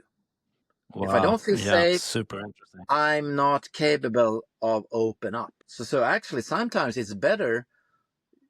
I mean, of course, people should be qualified for what they are doing, but it seems that it's better that you have the quality of creating safety than have all the right schools or tools. So to be, as you said, being witnessed without being judged, where you have the capacity to control yourself, because it's super easy to be affected. If I get angry or if I have some sort of emotional release, it can be super tough for you to handle it because your nervous system will react. Is this frightening to me? Or maybe the thought about, what do I have to do right now? Do I have to do something? Then you can go into some sort of performance anxiety. That is super common when I'm working with emotional support, that you can have a feeling that, okay, this person is now having some sort of trauma response. Is there anything I need to do? No, just be present, be there, be safe, be calm, hold space, allow this person to feel exactly what he or she need to feel. I don't have to do anything. Create a safe container, create a safe space. That's the only thing. Because what you need when you release emotions is to feel safe. And if that happens, is such a rewiring for your nervous system. Because you need to remind yourself, normally when you go into this state, you're just a little boy. You are 5 years old. And you want mommy or daddy to hold a safe container for you, allow you to feel. Super important. And when you feel that container, when you feel that trust, that love, unconditional love from another person, is such a relief. I'm accepted exactly as I am right now. Even if I show my ugliest sides, my weakest sides, I'm met by unconditional love anyway.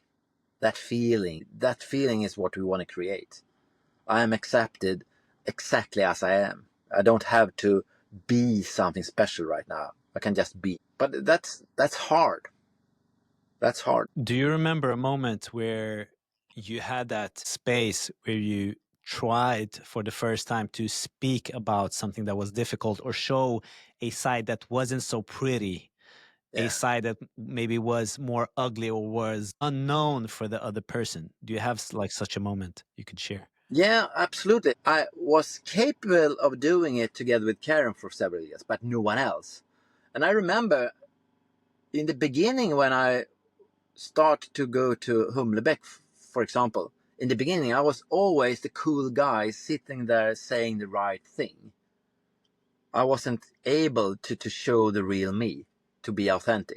I didn't dare to open my mouth and speak the truth in front of other people, to show weakness, to show emotions. My nervous system said, no way. I don't feel safe enough with those people to show the real me. I show the avatar, the cool, safe guy who seems to have his shit together.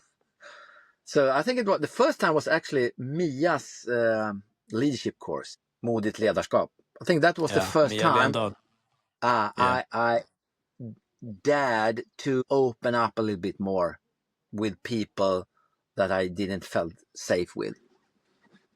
And then I've been working on it from time to time. So today I can actually start crying in a big group of foreigners. 2 years ago, impossible. My little boy Can you was take so me back to afraid. that moment at? Can you take me back to that moment with at Mia Lendahl's leadership course Mm, where you expressed something that was mm, vulnerable for you? How did mm, it feel in the moment, and how were you received?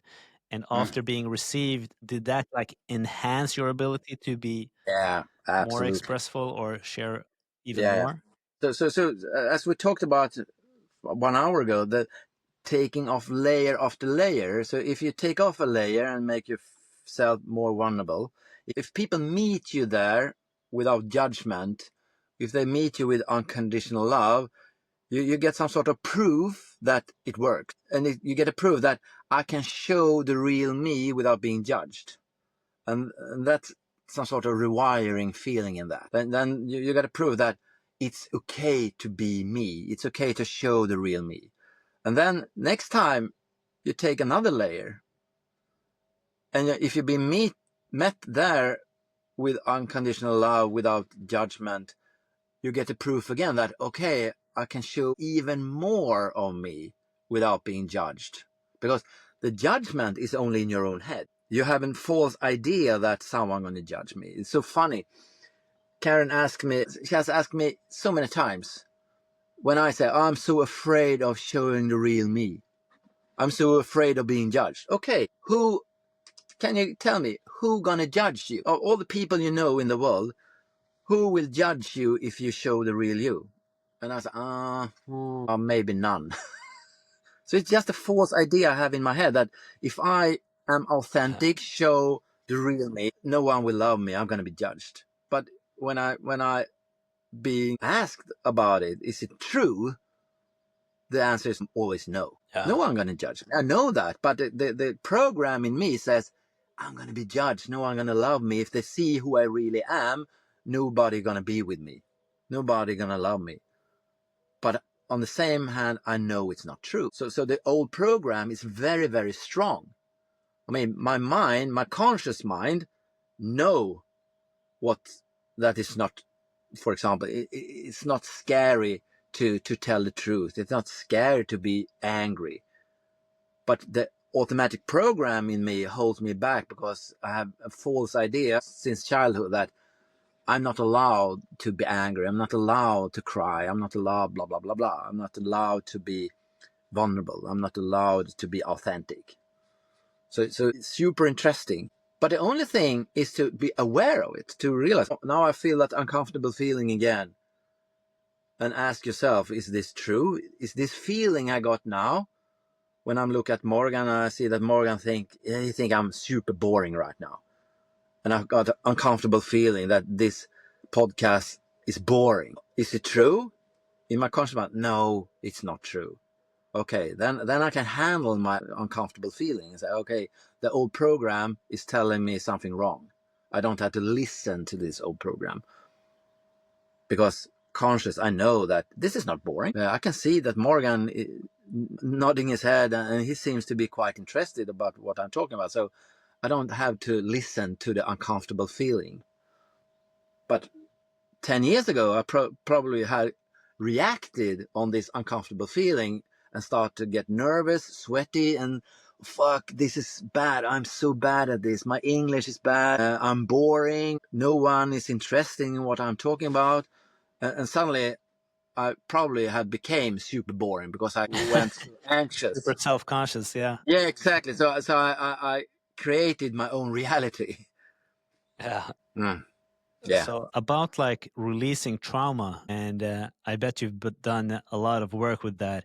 Do you see it as a like one time, like a one hit wonder thing? You go in, you focus in on that trauma, then you release it, or do you see it like more as exercise? You need to train yourself into the new environments, Mm, into feeling the emotion, showing yourself that you're also like really vulnerable and feeling safe with that.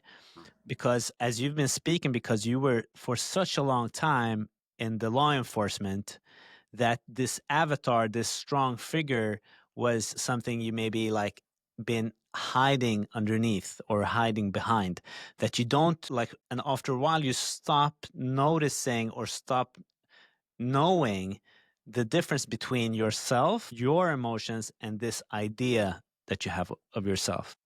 How has all of that been? How have you been navigating that? First thing is to be aware, I think, to go from not knowing to knowing, First step. and create some sort of knowledge about how our nervous system is working. And I mean, we have 4 different types of trauma responses, and they are so common that most of us don't understand that it's a trauma response. So I mean, we have created some sort of program to help us avoid uncomfortable feeling, some sort of program to make us get the love we need. And when we can't handle the situation, we get into some sort of trauma response: fight, flight, freeze, and fawn. And the thing is to learn and understand when that system is activated. Oh fuck, now I'm into a freeze response. Now I went into some sort of fawn response. Now I'm starting to please Morgan here. I'm saying things I think you want to hear. That's a trauma response. Okay. And find your own techniques to get out of that response. For example, if you have a response that as soon as it is uncomfortable, you run away. You get angry and say, fuck you, and then you run away. And in exactly that moment, be aware, okay, fuck, now I went angry, and I'm soon, in tenths of a second, I will start running away from the situation. Stop yourself, turn around, meet the fear, breathe into it, stay still, and calm the response down. For example, if you and Sarah are angry at each other, I don't know if anyone of you have. Never happens. What is your primal trauma response when you have a fight with Sarah? Are you running away? It's to Are you shut attacking down her? and run away and say, I don't have time to this. I need to do something else. I Yeah. can't So, stay with yeah, your emotions here. They are super yeah, uncomfortable. That's not what I'm saying, but that is what my body is feeling. exactly. Your body's screaming, run Yeah. away. She's a Yeah. fucking lunatic. Yeah. So if you can stop She's a yourself lunatic. there, Yeah. if you can stop yourself there before the body's going to action, breathe into that and Yeah. be aware that this is just a trauma response. I'm just afraid and I want to escape from this uncomfortable situation. So if you can turn around, look her Yeah. in the eye, breathe and say, okay, calm down, calm down. But that also, to include that, is that Sarah is aware of this as well. That she understands that now Morgan is in a trauma response. He just want to leave now so she can meet you with unconditional love. So you need to practice a lot. Yeah. But sometimes we call the game is to do the opposite game. To do the opposite Yeah. compared to what the nervous system want to do. If you want to run away, stay. If you go into people pleasing, do the opposite to people pleasing. Yeah. And that is, Have you you can feel read the it in your book? body, super scary. Yeah. Yeah. Because if you do the opposite, the ego thinks you're going to die. What the fuck are you doing? You have learned since you were a kid to run away. You have learned since you were a kid to people please. And if you don't do that, you're going to die. So it's going to be so much uncomfortable feeling. Be present in the moment, calming the system down and realize that, no, I'm not going to die. I feel it's uncomfortable, but I'm not going to die. That's the rewiring. And there are 2 schools here. They have the transformational school, where they think that releasing trauma should be done fast, heavy, and powerful. Squeeze the trauma out of the body to create some sort of catharsis reaction, and then the trauma is gone. And that can work on some people. But the big risk is that you re-traumatize people. That if you do it too hard, it's going to create a new trauma or a bigger trauma. So when I work, I do it super slow. I mean, you need to go out of the comfort zone, but you need to be what we call in the window of tolerance. So you still can hold yourself. You feel uncomfortable feelings, but not more than you can handle. And this you need to practice to learn, where is my window of tolerance. So you need to be there, and there you can heal. If they are too heavy, you're going to be re-traumatized. And if it's too less, nothing will happen. So you need to be close to the edge, but not over the edge. So you need to, and everyone has their own window of tolerance. So Morgan, he has his window. Sarah, she got hers. I got mine, and you need to learn where is my window of tolerance. So to start learning to handle uncomfortable, you need to be there in a very safe space. I mean, that's the thing. You need to feel safe. If you not feel safe, you're not going to release anything. If you don't feel safe, you're going to be in your trauma response. So you need to feel But safe. this is the thing that I'm feeling unsafe. I want to run away when Sarah is upset or angry or whatever is happening around me or other situation as well. But like in that second or in that moment, being aware enough to have the method that you mentioned to do the opposite or to take a breath into that feeling to calm down, as you said. So I get that chance, that opportunity to train myself to be calm, as you said. So because I can't ask of someone else to be, you need to be aware of that your own trauma response, because it's the other person's trauma response that I'm trying to not Exactly. get affected of. Yeah. I'm like, So the hey, problem this is is that your we're trauma both. response. This is not me being bad or doing something wrong or that I need to run. I don't actually need to run away from anything right now. So the problem, as you mentioned now, is when both are in trauma response, and the Yeah, only person you can control is yourself.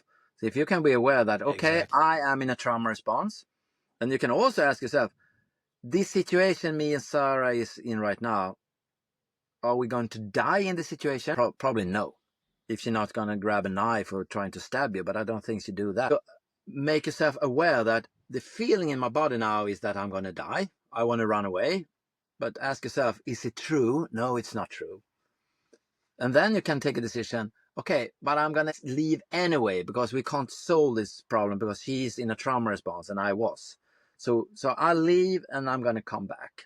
And then when we are calm, we can talk about it. But both parts need to have some sort of awareness. Even if they are not aware in the situation, both need to have some sort of self-awareness that when you meet Sarah afterwards, she is quite aware of her own response. And so, okay, next time, how can we behave to help each other to handle the situation? But if the other part not are aware of it, it's difficult, of course. Yeah, and I read in Jay Shetty's book, Eight Rules of Love, that you have different ways of fighting in a relationship. Exactly. Like for me, I don't need to solve the issue right away. I can step back, think about it, and calmly approach with a solution or do something else. I can just like keep calm for a little bit or go away and let's talk about it or let's brainstorm around this, not just like, oh, I feel emotions right now and I need to deal with this right now and I need to talk with you right now. So we have like these different fighting responses going on. But I love the idea. I'm trying to say this like, okay, right now, I can hear that nobody's in their heart right now.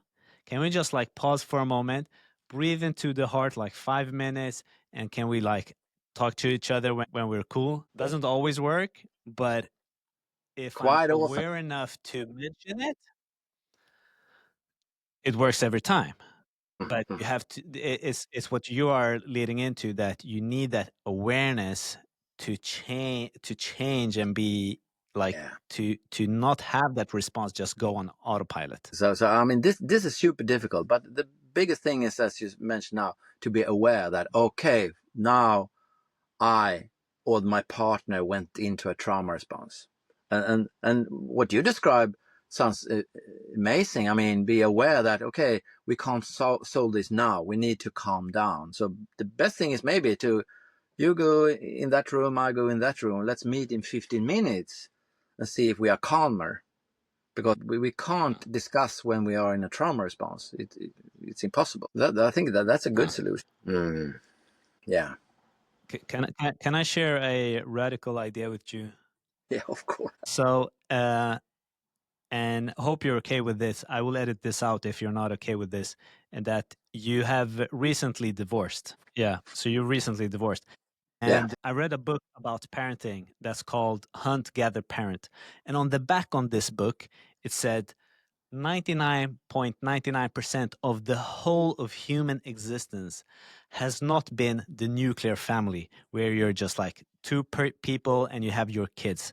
So it hasn't worked like never, or it's not natural for us as Homo sapiens. Mm-hmm. And my theory and what I'm trying to promote at home, I'm not so successful with it in our marriage, to promote to live more in a community setting where we have a tribe, where we are more people. Because every summer we go to this summer house where Sarah's mom lives, and she have her sisters there and their husbands and my children's cousins, and life feels so much easier, not because it's only summer, but because there are more grown-ups to keep an eye on the kids, to serve the kids, and the kids also play amongst each other with their cousins, and you have like these different age groups, and like the burden on you as a parent just goes from 99 to like 10% maybe. Yeah.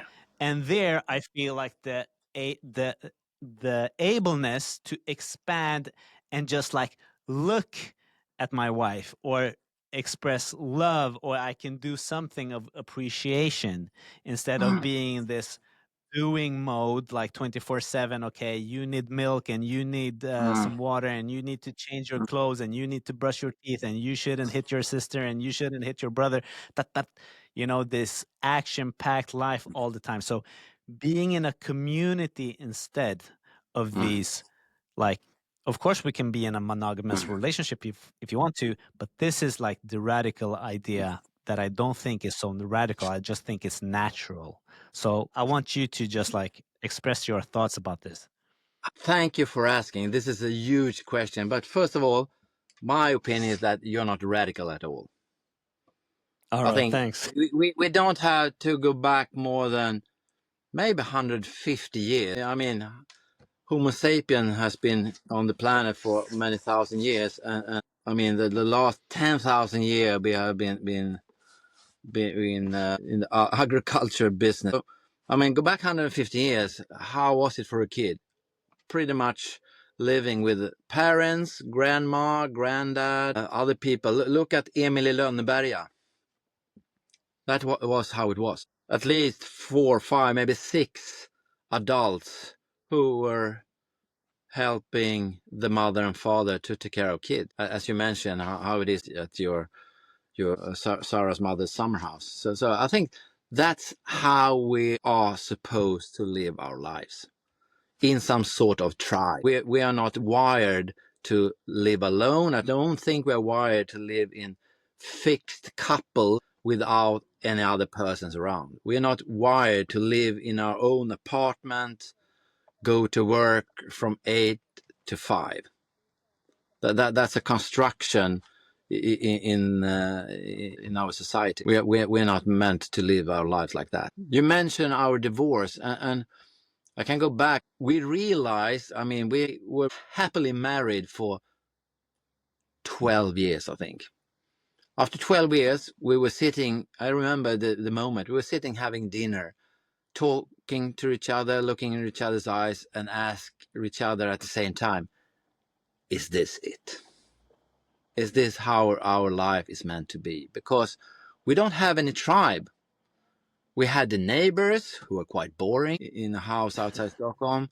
We had our kids' friends' parents. I mean, our kids were playing handball and so on. So you met the other kids' parents and talking about sailboats, cars, work, compare each other, who has the most the most successful life, blah blah blah. You know, the boring conversations. And suddenly, what the fuck? There must be something more. So I think it was at that time, and I think it was around 2014, journey started. I mean, you have met Karen several times. During this journey, we started to realize that there is something wrong in our relationship, but we didn't know what. But we took a lot of courses to become therapists. And during this journey, we suddenly, a couple of years ago, understood that, fuck, we have been trauma bonding for almost 12, 14 years at that time. Because, Can you explain? Can you explain trauma yeah, bonding? Because I've been hearing it, but I have no idea what trauma bonding is. okay, I'm thinking okay, about attachment styles, but I think yeah, I'm really yeah. off when it comes to the definition And, of trauma bonding. and the attachment style is very similar to what I'm talking about trauma bonding. Trauma bonding is more, it's, I don't think it's, how to say it, an evidence-based terminology. It's my way of putting it. But as I explained, in my childhood, I didn't experience any serious trauma in my life until that sexual abuse when I was 13. But what I realized that a big trauma in me was the feeling of not being seen. It's some sort of complex PTSD, complex trauma that the lack of can also create a trauma. If the little child don't get what the little child need when it comes to love, safety, be seen, it can create a trauma. So my trauma bonding was that the love I didn't felt that I got from my parent, I was seeking in other adult people. So the need of being seen, the need of being validated, the need to be liked by people is some sort of lack of that from childhood. So I was seeking from you what I didn't get from my mother. Very, very simple explained. And for Karen, it was more dramatic. Her father left the family when she was 3. She walked out through the door with the dog and left. And the little child, for a little child, you don't know if he's going to come back. Yeah. And she was sexual abused when she was 5. So she has more of a dramatic trauma response. But both she was seeking for the dad she didn't have, and I was seeking for the mom I didn't have. So that became the perfect match when we met 2004. I found my mom, and she found her dad.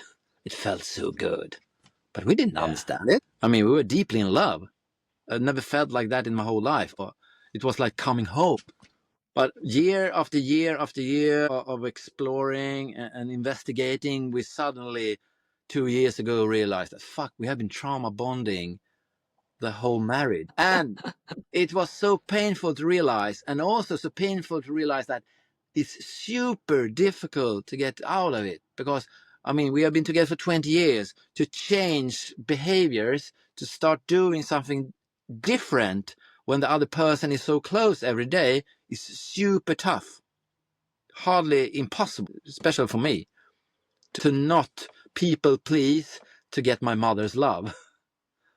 To do anything to be validated. It's super difficult. So we took help from one of our teachers in Denmark. We took a sexology education down in Denmark. So one of our teacher went home with us exactly 1 year ago.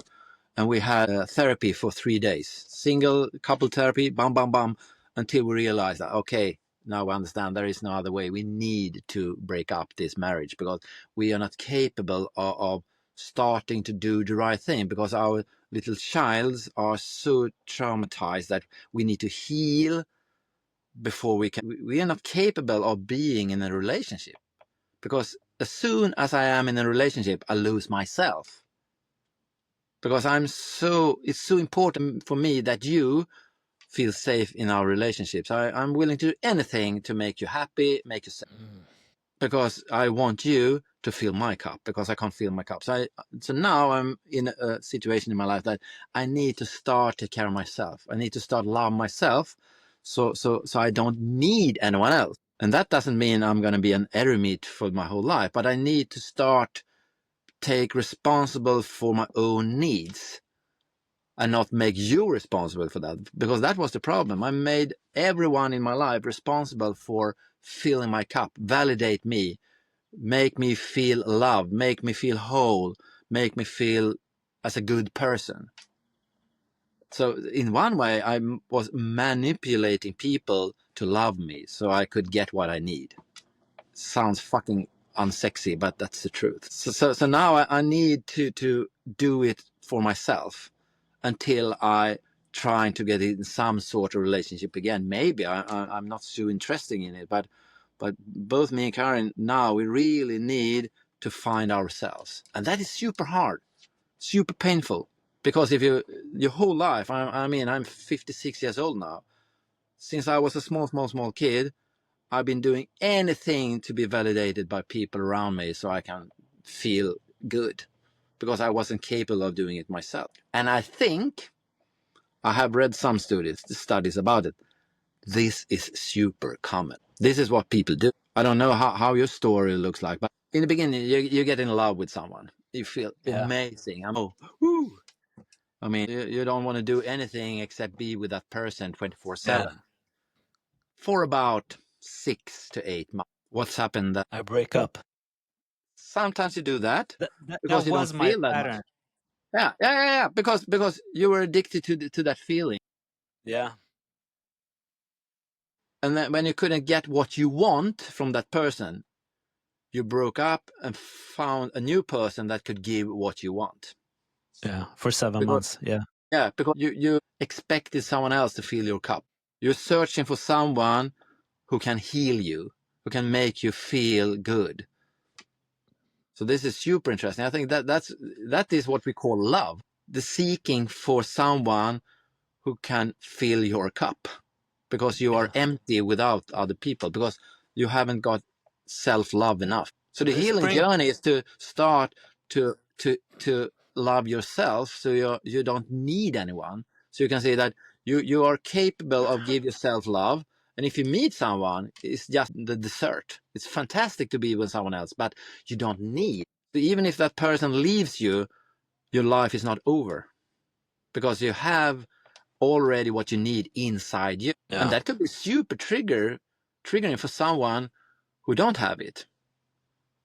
So if you say, okay, I accept, Sarah, that you leave me, but that's okay for me because I have so much self-love, it's going to triggering the shit out of Sarah, probably, because she wants you to be addicted to her, because then she feels good. Yeah. So what we call love is quite strange, actually, because most people don't have that amount of self-love. Yeah. Therefore we're seeking something in someone else, and we call it love. This resonates with me, and I can really see what you're talking about. And the question that comes to mind is, how will you relate to your, if you're going to meet somebody, how is love actually functioning? I don't know any couple that are not trauma bonding.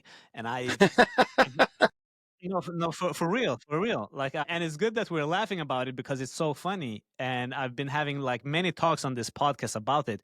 Like when you hear those wedding bells ring, Yeah. you need to run away.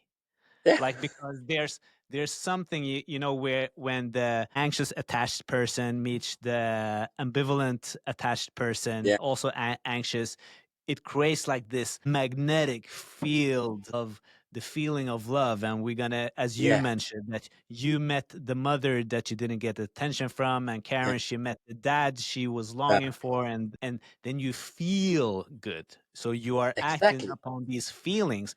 And the interesting thing I've been noticing in myself, like if I'm going to a tantra course or anything, and there's this vibration, there's this chemistry, you are getting drawn to it. I can swear on my mother's head every time the woman has some form of attachment issues that matches exactly with my weird attachment style, like Yeah. every time. So the question to you is, how do I know that we can relate to each other and be that dessert to the other person? How will you know, Torbjörn? How will you know? Don't ask me, because I'm Or still on you're my still journey. exploring this? Yeah, that's fine. We're just I as we mean, are. just in the beginning of my journey. I'm sitting by myself in a camper van in Skåne, Yeah, handling my own art. But I mean, I think we're into it.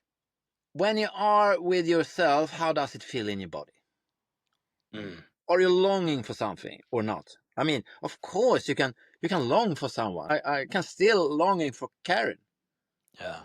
but can I handle be without her, or do I feel depressed, or do I need to seek something in someone else? I mean, do I run to someone else because I need something? I can't be with myself. So Mm. be aware. How does it feel in my body right now? Am I longing for something outside myself? Then I'm still addicted. Or can I be with myself in presence with myself? Does that feel okay? It doesn't mean that you don't need other people. I mean, we're wired to be in relationship. Absolutely. I mean, it's fantastic to meet other people, but can you handle being alone with yourself, or do you need to distract you with other things? There you have the answer, I think. Yeah. So was this like the whole basis of you leaving the relationship? Didn't you have like any other things that weren't aligned? For example, love languages or your goal and mission in life or some values that was weren't aligned? Because like the more I try to understand relationship dynamics, the more complex it gets and the more like difficult I feel that it is to have like a functional relationship. That Yeah, is why I mentioned like having a community that could alleviate a lot of the stresses, but yeah, also maybe don't like put all of my needs, as you were speaking about, like all of my needs and wants, and you need to fill me up. yeah, yeah. So I I think think, that is like the yeah, biggest issue. yeah, yeah. I think the therapist Esther Perel. Have you heard Yeah, I about her? love her. Yeah, Yeah, yeah. yeah, She's fantastic. She said something good. I mean, we put so much pressure on our partner nowadays because our partner yeah, need to fill all our needs, and I yeah, mean that's not okay. So you need to have friends. You need to have a community where you can get your needs met. I mean, you can have one who is your lover. You can have one you go to football with. You can have one you're a carpenter with. You have one you make food with. You have one you hug with. You have one you have deep conversations with. I mean, you can't put that on one person. It's not fair. yeah. I think super important to find some sort of tribe. But it's complicated because we are all wired. So we have expectations on us that we should feel all the needs. So it can create a lot of uncomfortable feeling that, okay, you want to go and do that with that person, not me. So then I get jealous because I want to be the only one in your life. But Mm. that is trauma bonding. So it's super difficult. And it was one thing. And if I say this, we probably going to get a lot of haters. Are you ready for that? I'm always ready. The more Okay. haters I have, the popular this podcast will be. Yeah, good. Okay. Okay. I realized a couple of years ago that most people going, for example, to the Tantra community, they have some sort of trauma. 100%. Because if you're talking about how we relate to our parents, if you're avoidant or if you're anxious, if you're Yeah. safe. The people with a safe attachment style who Yeah. had a safe childhood, a nice relationship to their parents, they don't need to go to They don't the go to Tantra Tantra community courses. Yeah, yeah, yeah. because what do we? Because we think they are so boring. Exactly. Yeah, yeah, yeah. Because the perfect storm is a love affair between an avoidant and an anxious. This Yeah. push and pull. So that's so Agree. funny. I read that in a book that I mean the best you can be is someone with a safe attachment style, but it's difficult for them because people leave them because people think they are so bored. Yeah, yeah. So I heard this on a podcast where he said also that people with a secure attachment style and the people that have an anxious attachment style, they are not even in the same world. In society, they No, don't no, no, even no. like move into each other's fields. It's like this invisible field that are like keeping like them here and like the Yeah, anxious people like yeah. right over here.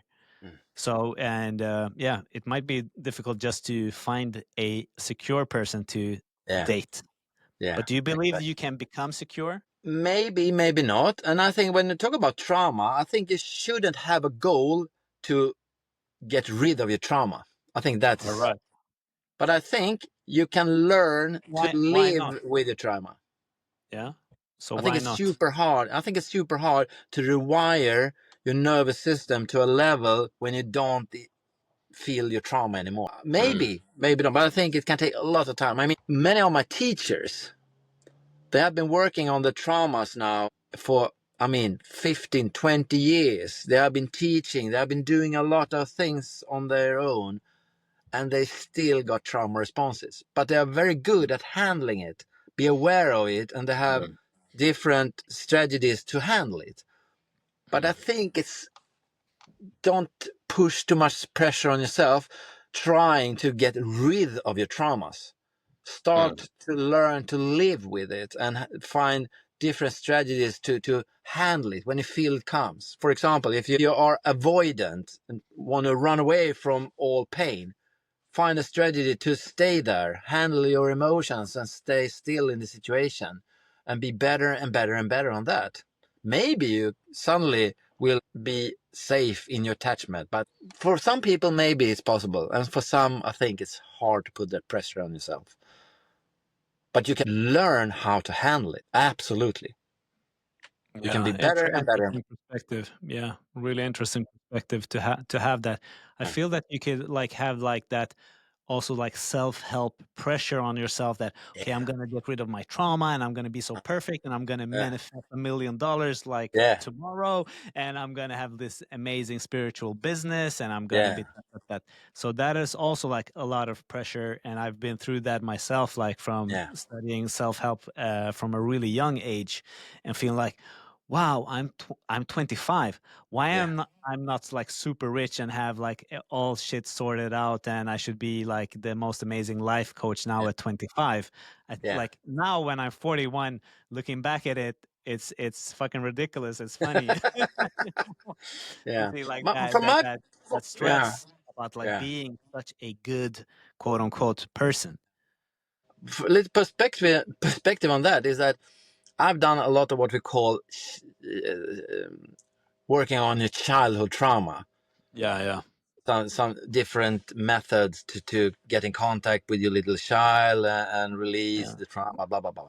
And it was so funny. A couple of years ago, I was in a workshop, and I talked to the teacher and said, I think I've done that at least 15 times. I said, so I'm a really experienced guy. I've been doing this so many times, 15 times.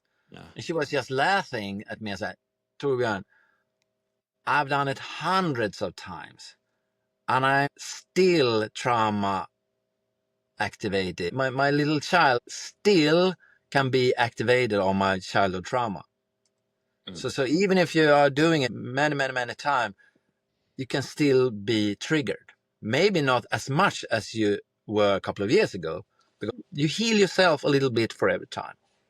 Yeah. So I'm when I meet people tell me that I'm done, I've done my work, I'm finished, Yeah. I healed myself. Yeah.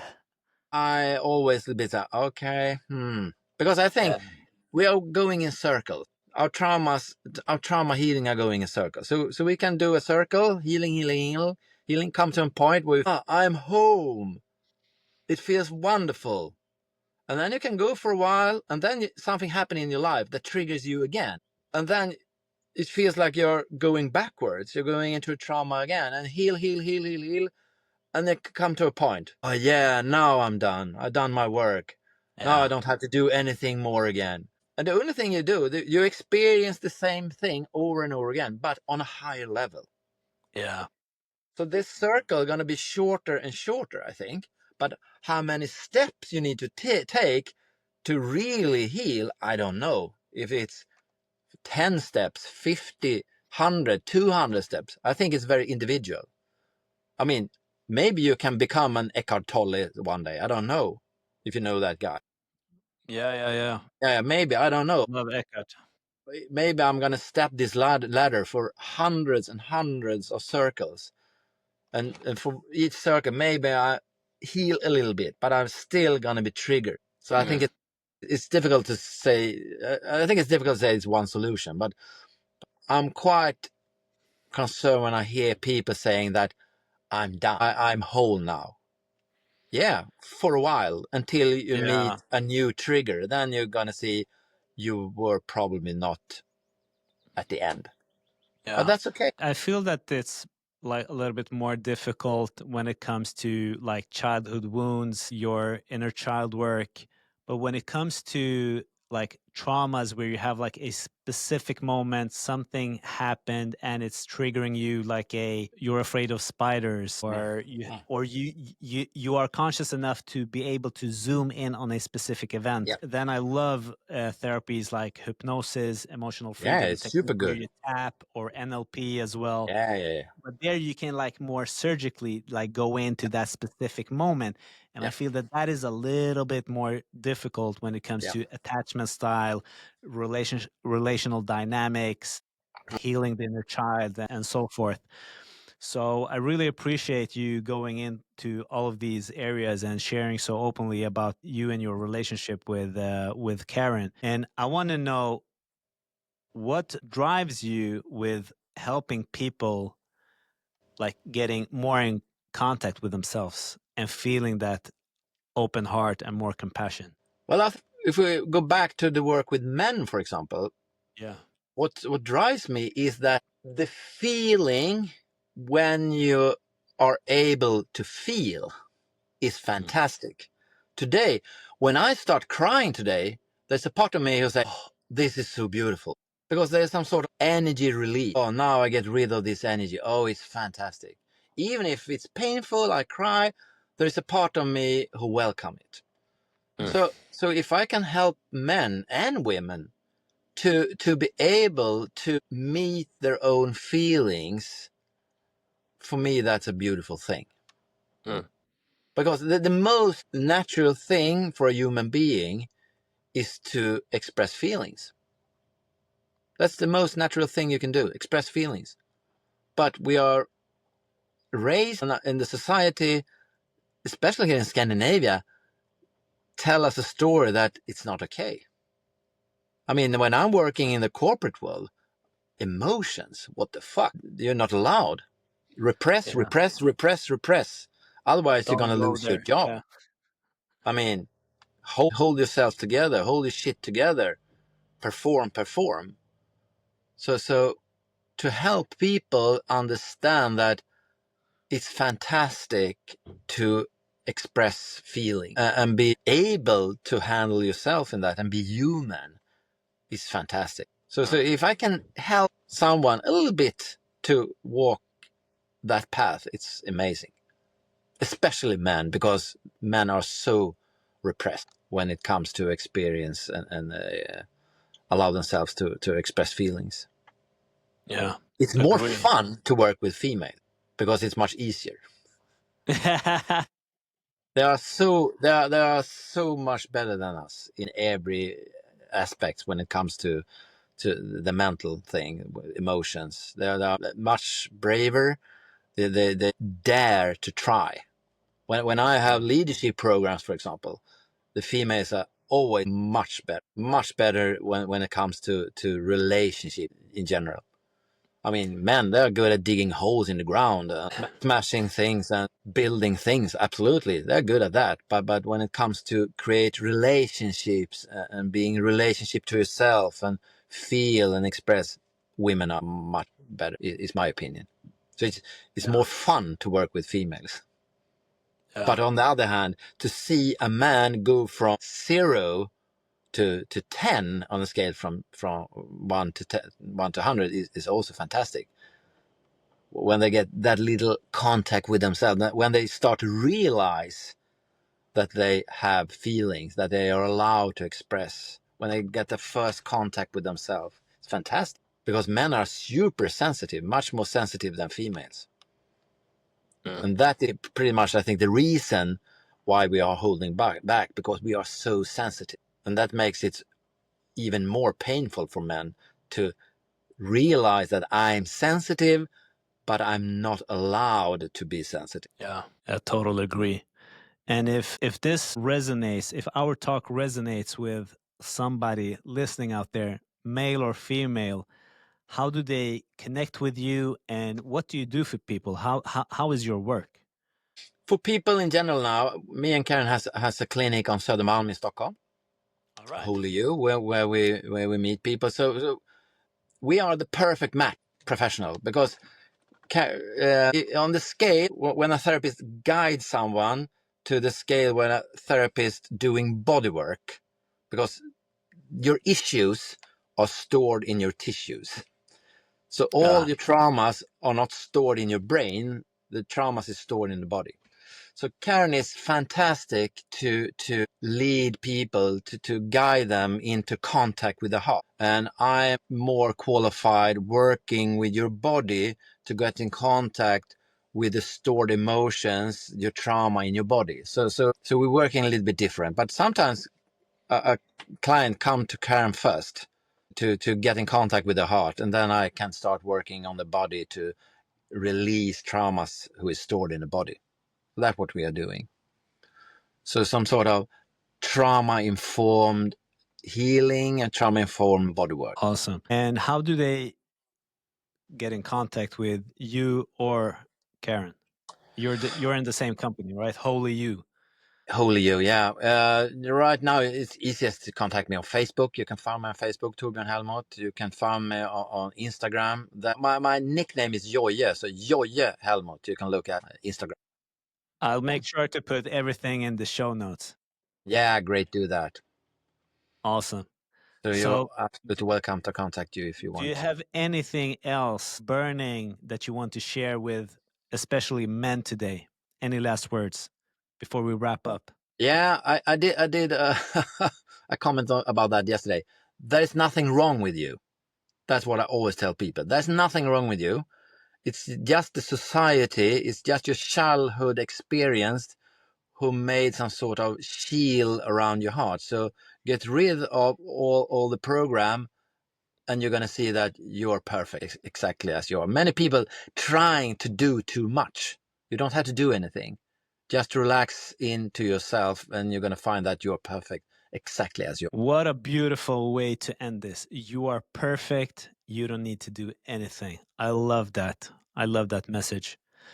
Thank you so much, Torbjörn. You're a beautiful man, and thank you for sharing so openly. And I could resonate with so many things. And I know we're going to be talking again soon Yeah. in life, on the phone, on the Messenger, on a new podcast. Let's do it again, brother. And Yeah. thank you for the Thank you work. so much for the invitation. Thank you, brother. Thank you. Take care. Take care. Bye.